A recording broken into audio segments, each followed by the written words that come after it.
Hello, and welcome to episode 58 of Public Interest Podcast with your host, Jordan Cooper, where we interview politicians, activists, advocates, and others who seek to improve the state of the world. We're here today with Trimmel Gomes, founder of the Rotunda Podcast and Gomes Media Strategy. Trimmel, how are you doing today? I'm doing very well, Jordan. Thanks for having me. It's a pleasure to have you on the show. The first question I would like to pose to you is, what are you currently doing, or what have you ever done to advance the public interest, and why? What am I currently doing? I am currently hosting my podcast, The Rotunda. It's about the people and issues shaping Florida politics.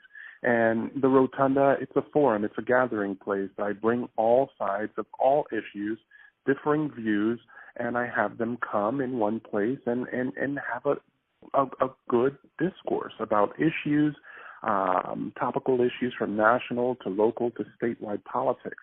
So I think this is a driving force that's engaging the community and having people that are not afraid to have those tough discussions. Interesting. So the state politics issue, most of the attention around the nation is often on national politics, the presidential election, on what's going on or not going on in Congress. And you seem to have a focus on state politics. How did you come to make the decision that you wanted to focus on Tallahassee in the Florida state legislature? Well, it's organic. It stems from what I used to do primarily. I used to be the news director of Florida Public Radio, WSSU in Tallahassee. So I was a State House Bureau reporter, and I covered statewide politics for the entire state and network of public radio stations. So it was already in my DNA. And all I did was decided to, in starting the Rotunda, was like, hey, let me take on. I was kind of insane to take on this show that I had a team of reporters working on, and I'm doing it myself, putting on a half-hour program each week, doing politics, interviewing the governor, state agency heads, and newsmakers, and mixing in some national politics. I was up in D.C. recently, attended the inauguration. Meeting our congressional leaders who were new to Washington and having them be a part of the program. So it's a labor of love, and I'm enjoying it. So you were at a radio station with a team of a team that reported directly to you, and you decided to leave the radio station and start a venture on your own media strategy organization. And your own podcast that you would produce on your own without the help of a team of supporting staff. How did you choose to make that decision? It seems to be quite a momentous decision in anyone's career. It was gradual. While I was in my position in full-time in the news business, I was seeing the media landscape change before me, change around me, newspapers dwindling funding and budgets. People are losing their jobs, colleagues. I see them wondering their next step, and they're making their journey into PR to sustain and make a living. And so after seeing the changes, even my step into public relations, I did not want to leave what I enjoy doing, which is telling stories, the craft of telling stories, writing for the ear, and just the medium of radio. So podcasting, the boom of podcasts, was like, hey, why not do that and dedicate it to what I enjoy covering, which is politics. And so that's how it started. And it was sort of organic, and it was, I would say it was easy for me, but it is time consuming, and it takes away a lot of time from everything else. So it keeps me up late at night putting out the latest episode, but I enjoy it. So you're putting on a 30-minute episode every week, and yet you say it's somewhat of a time suck. How much time would you say, on average, each week takes, are you putting into producing a 30-minute segment? Well, for instance, last night I didn't sleep last night. You put it like that. It was due to bad time management, I would say, but it was in the mix of, after you record an hour's interview, for instance, you have to do twice that to really go back through, unless you're taking really good notes, and pull through sound bites and edit and write to the tape, and then you have to think of the production elements, music and stuff like that. So what I'm doing is not like a typical podcast. I enjoy the art of producing, and I'm writing for the ear. So I take the time to incorporate and put additional things to take my listeners on a journey and make it as pleasing for them as possible. So I go the extra effort, but listeners enjoy it. The Rotunda podcast has an incredibly professional sound, and obviously it's the effort seems to be paying off. What would you say? I mean, but how is it? You know, you still may have a mortgage to pay, you have bills to pay. Is it profitable, or is this more a labor of love, like a hobby that you know you do for the benefit as a sort of public service? Well, thankfully, it is profitable, and it's more of a labor of love. It's a mix, because the profits aren't always there. It didn't start off with a profit. It was just an idea. But going forward with it and deciding to keep it as a weekly program beyond our legislative session here in Florida. Our legislative session is only 60 days. Starting March 7th for this year. And I decided when I started last session was like, okay, I don't want people to think this is just something that's fleeting. It's not here. It's here to stay. So after session, I continued by keeping the program weekly and have been going with it for over a year now. And that's really paid off, because people are like, okay, this is a real program. It's legitimate. It's a place that I can turn to for news and information and hear from our leaders and hear what they really have to say beyond the sound bites. And it's been good, and sponsors love it, and listeners love it. So I'm enjoying it. And it's like, you have to keep working at it to grow the audience. Not everyone knows about the program. So doing shows like yours allows others to know that I exist, and it's here if they're interested in tuning into Florida politics. Tell me about your audience. Who is listening to the Rotunda podcast, and is it only Floridians? Is it only politicos, or politicos from around the country? Who's listening to Rotunda podcast? Great question. Everyone is listening. If you have an interest in what's happening in Florida, Florida is always making news. Look, we have a new president, and the 45th president. Some call him 45, but you know what? We have our 45th governor, in Rick Scott, and he is such a fan of Donald Trump. Like, he was so elated. They have the similar background. They're always comparing each other, of growing up as a business owner and from their bootstraps to making it to where they are. And there's a lot of parallels of what's happening in Washington here in Florida. So if you have an interest in what's happening here, I'm trying to remember, what does he call this, the Southern White House here in Mar-a-Lago?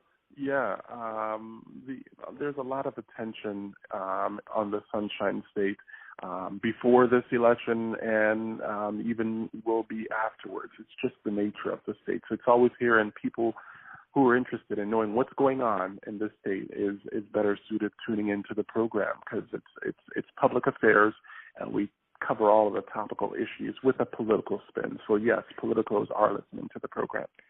So, Trimmel, you spoke about the rise of podcasting, and as you watched national trends in American media, you saw the writing on the wall and decided to pursue an entrepreneurial venture and start your own podcast. I wonder if you can take a moment and speak about what is so special and unique about podcasting, how you might be able to differentiate it from radio.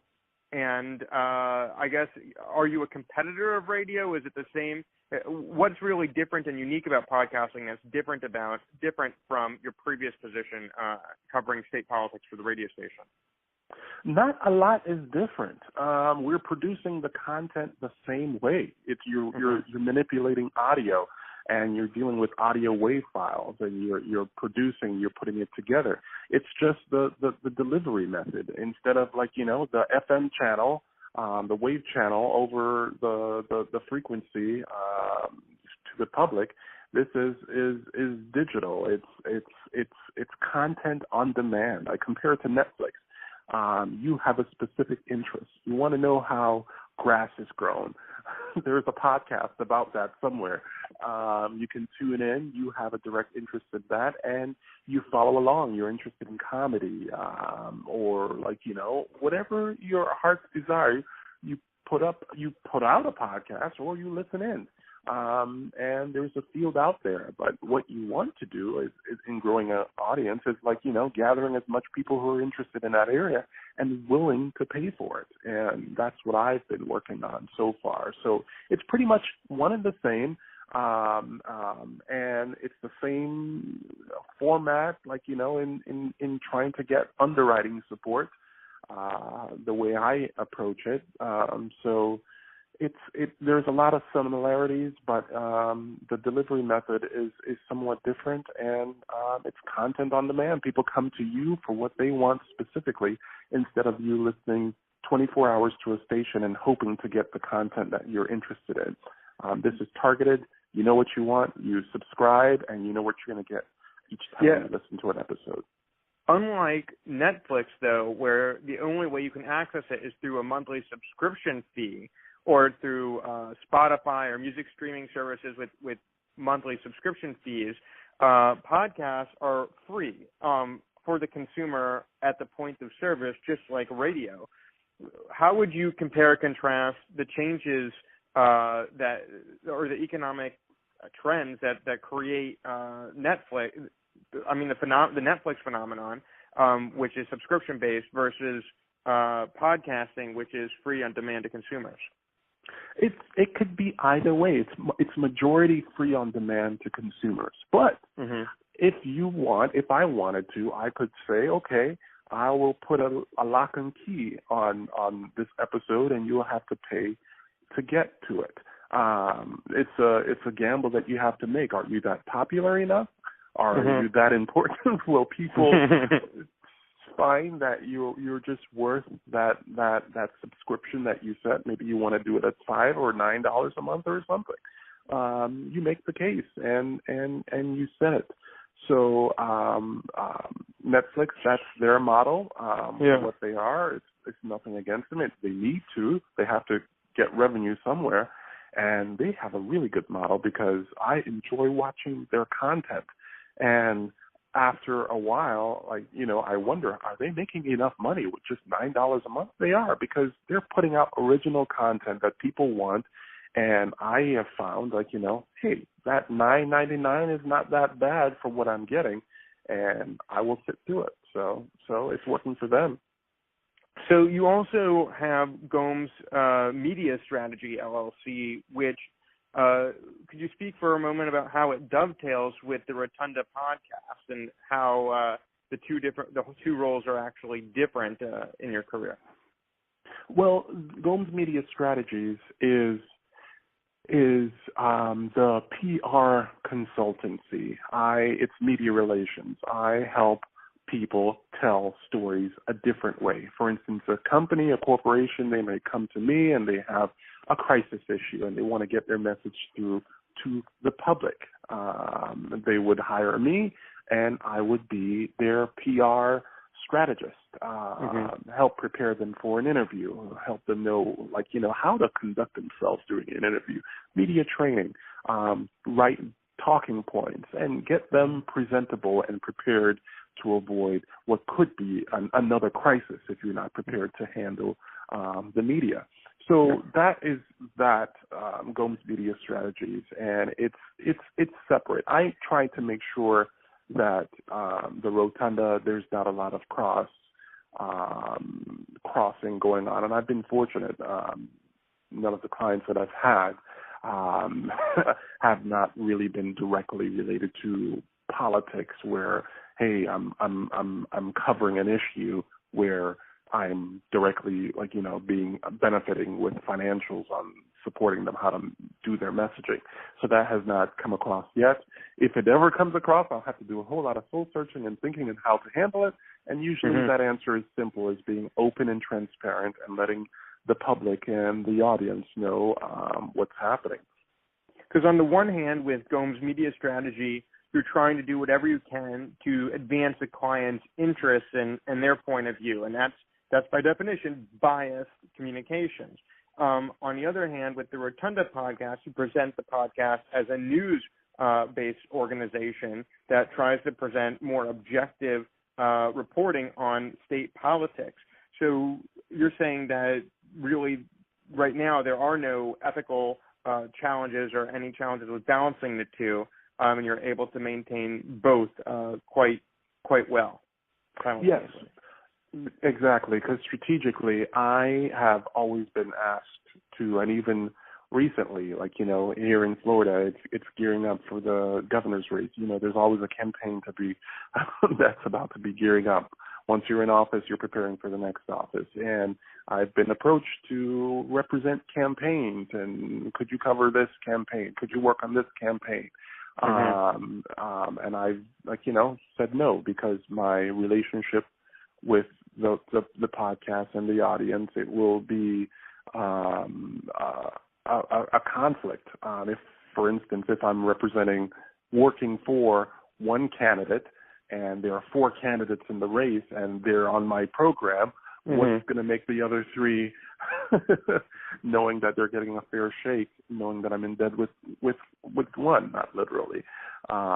So that was too much of a conflict. And at the time, I had other associations with not just my media, but traditional media. I worked with TV stations providing analysis about Florida politics, and I'm quoted in newspapers and stuff like that.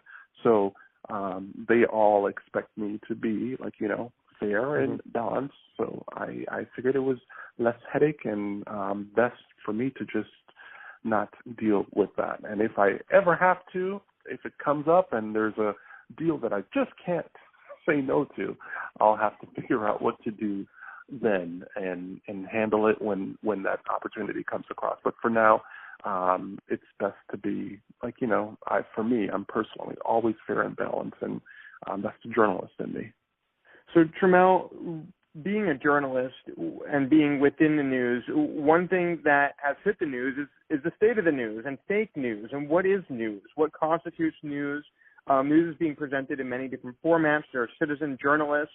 There are individuals collecting interviews, like on Public Interest Podcasts. Then there's the traditional stalwarts of the media industry, the network news organization. So what is the state of the news today in Florida or in the United States, and where do you fit into that picture?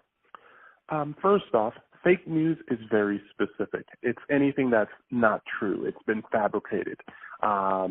Fake news is not when there is a story that's negative towards you or unflattering that you just want to dismiss it as fake news for the sake of it. And fake news is turning into just a punchline for anything, it's just fake news. And that's troubling in the sense that we really do currently have a serious problem with legitimate fake news. So the overuse of fake news when we are in the midst of this intrusion is troubling, and that is something that to see from the country's leadership saying this, it's troubling to the face of to how we communicate and the media. I've been thinking about this a lot. A free press. This is not afforded to other countries.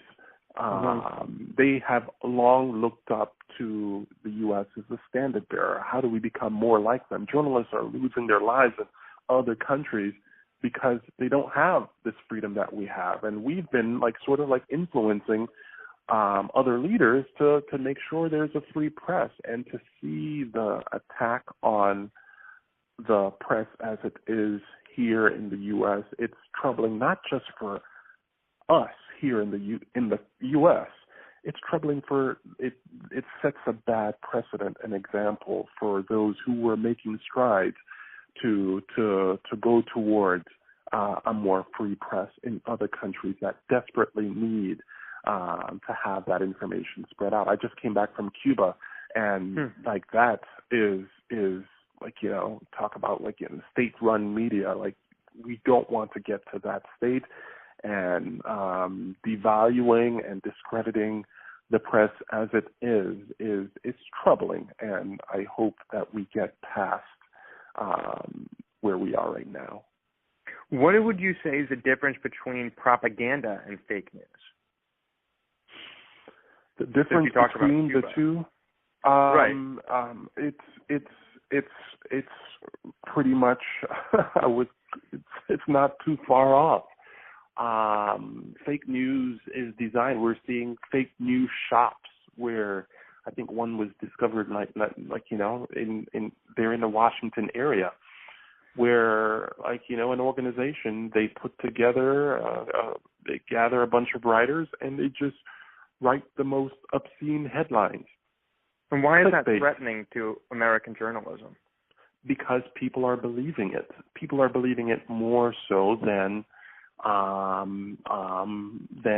traditional news that is non-controversial, non-sexy. It's just a regular headline, but once you slap a over-the-top headline, people are like, really? Is that true? And they read it, they click, they follow it, and they ingest it, and they're on to the next. And correcting something news, the news media have always had issues with this, traditional news. If they have a misstatement on your evening TV news station, that is a big deal.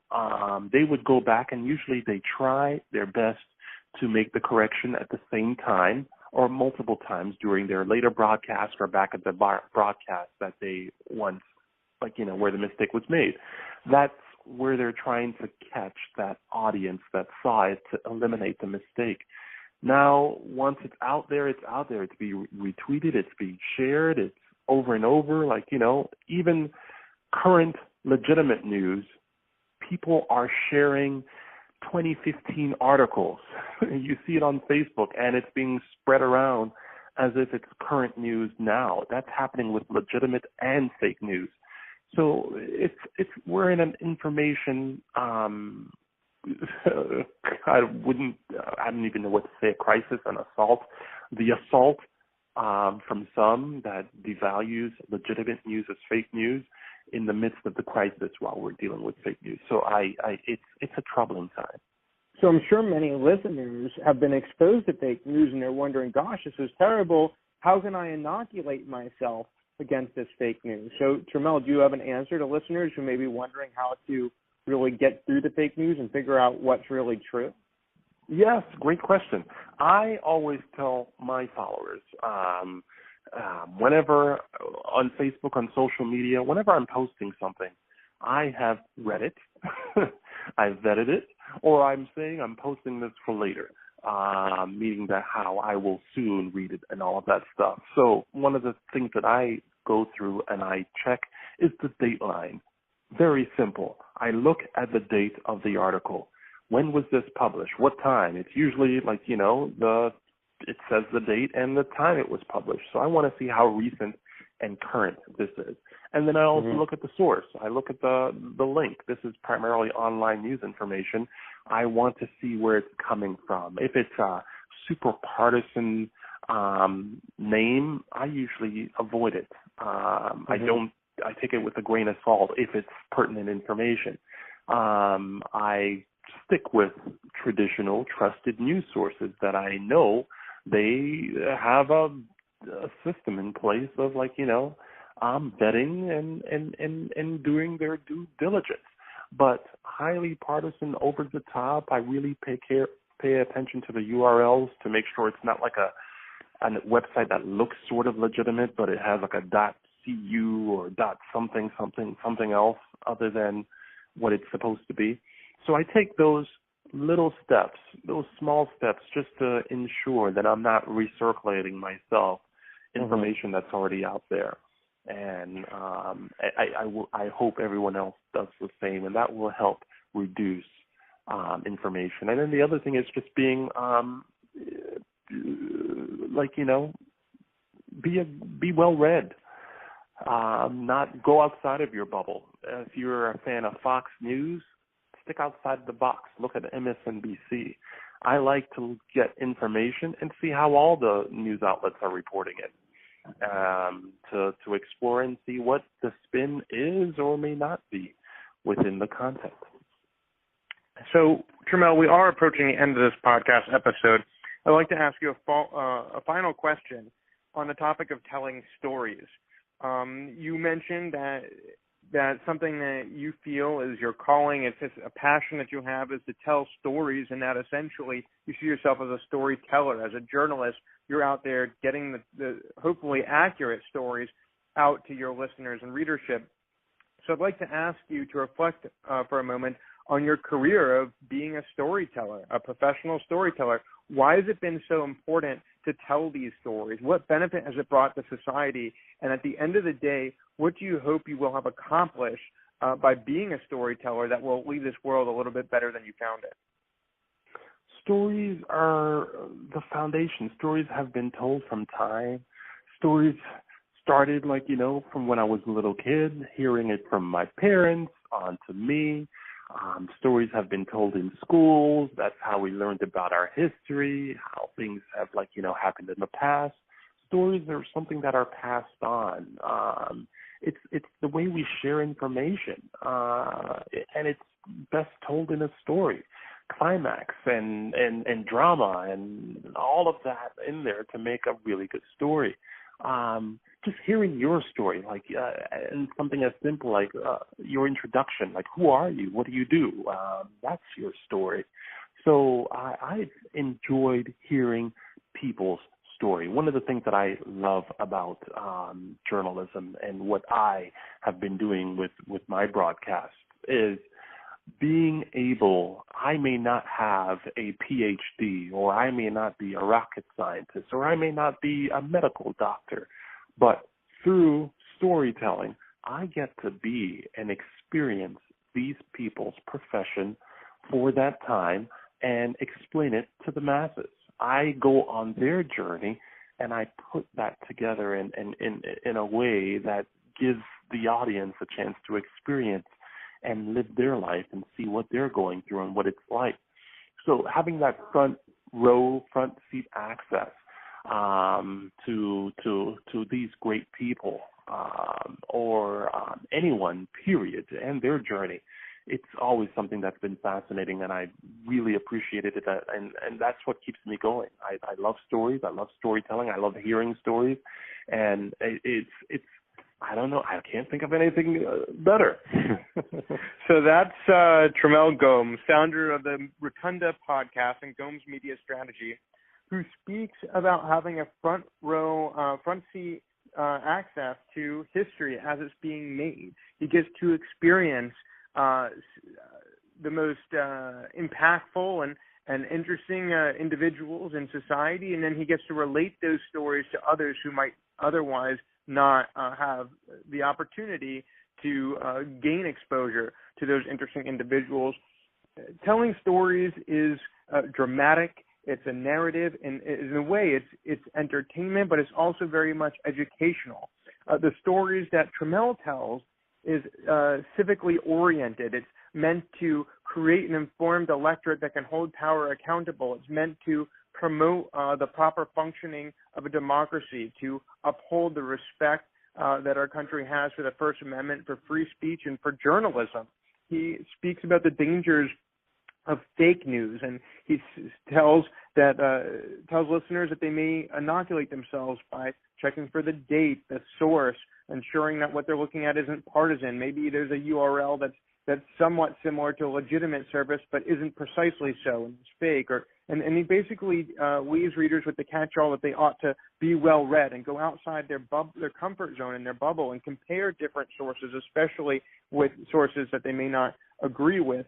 He says stories are something that have been with humanity since time immemorial.